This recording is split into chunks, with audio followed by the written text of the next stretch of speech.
Hello, and today we're going to work on lesson 8.1, part 2.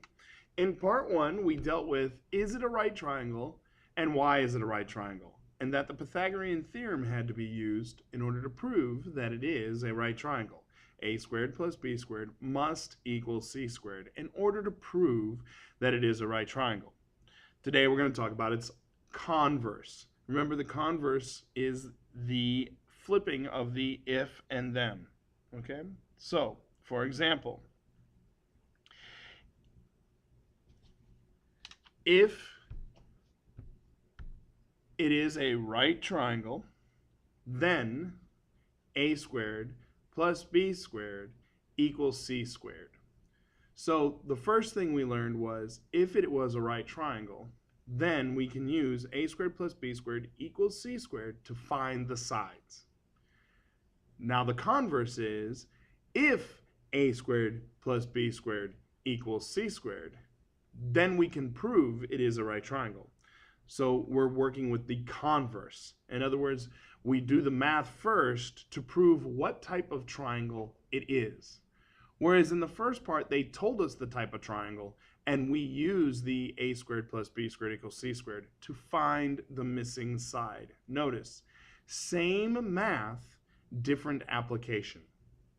All right, so you still do the exact same math. A squared plus b squared equals c squared. That's not what changes. It's our interpretation of the information.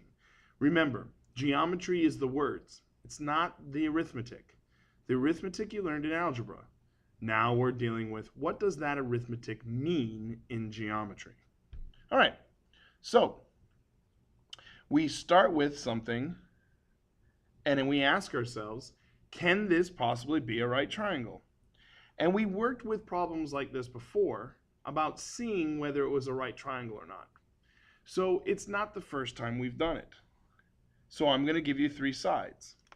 We're going to do 13, 84, and 85. And we're going to ask ourselves, is that a right triangle? Okay, we're going to work on the converse. Last night's homework was, here is a right triangle, find the missing side. Now we're going to have all three sides, and you're going to tell me what type of triangle it is. So we do a squared plus b squared equals c squared. So we do 13 squared, and we know that 85 must be the c, because it's the biggest number, if this was to work. Okay, and then we use our calculator.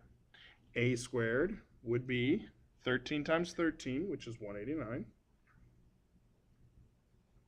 Excuse me, I apologize, 169. Okay. 84 times 84, which is 7,056, equals 85 times 85 is 7,225. When we add these together, you get 7,225 equals 7,225. So, would this be a right triangle? And the answer is yes. Now, can you just answer yes? No. You still have to do the right triangle work. So, regardless of which type of problem, proving it is a right triangle or here is the right triangle, you still have to do Pythagorean theorem work. What changes? Well, there are two other possible answers. And it all revolves around the c again, the c squared. So let's say I give you three sides, and it is, and I'm going to make this up, 13, 84, and 86. All right, so again, I'd say, well, is that a right triangle? Or they could ask you, what type of triangle is it? Okay, so when we name triangles, what are the three ways we name triangles? By angles. Who remembers? We have right triangle. That's the easy one. That's the one we've been doing, right triangle. What are the other two types of triangles that are named by angle? Correct. You have an acute triangle and an obtuse triangle. So those are your three choices. Now you're looking at these three numbers, you're going, wow, how in the heck am I supposed to figure that out? The math will show you. So we do 13 squared, which is 169 again, plus 84 squared, which is going to be 7,056. The problem we're going to have here is we're going to do 86 squared. And what is 86 squared? Now on my button on my calculator, it's really easy because I can take 86, okay, and hit the square key. 86 squared equals, and it's 7,396. Well, the problem is when I add these two, I get 7,225. Now, what is their relationship? Which one is bigger? And hopefully you understand that you would put 7,396 is greater than, which is the c squared, is greater than the a squared plus b squared. When your c squared is bigger, your triangle must be obtuse.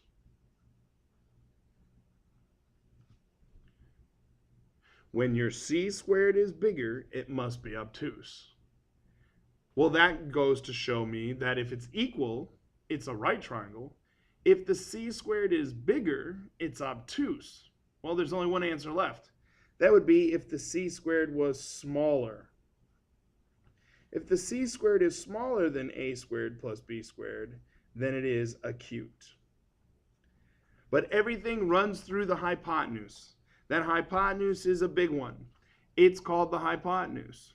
It will only be called the hypotenuse. It's always called the hypotenuse. You have to know that when you look at a right triangle, that side is called a hypotenuse. It'll never be known as anything else other than hypotenuse. It doesn't have another name. It won't be another side.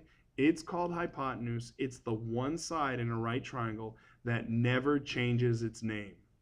Now, this is important as we move through the chapter because visual identification of the hypotenuse is the key to many of the other problems. Okay? So the hypotenuse is always across from the right side. If you add the a squared and the b squared, and then you get the c squared, if your c squared is bigger than a squared plus b squared, it's obtuse. If your c squared is smaller, it is acute. And if your c squared is equal, then it's right. So keeping those three things in order is the key to 8.1 part 2. What kind of triangle is it? All right. Good luck. Work well.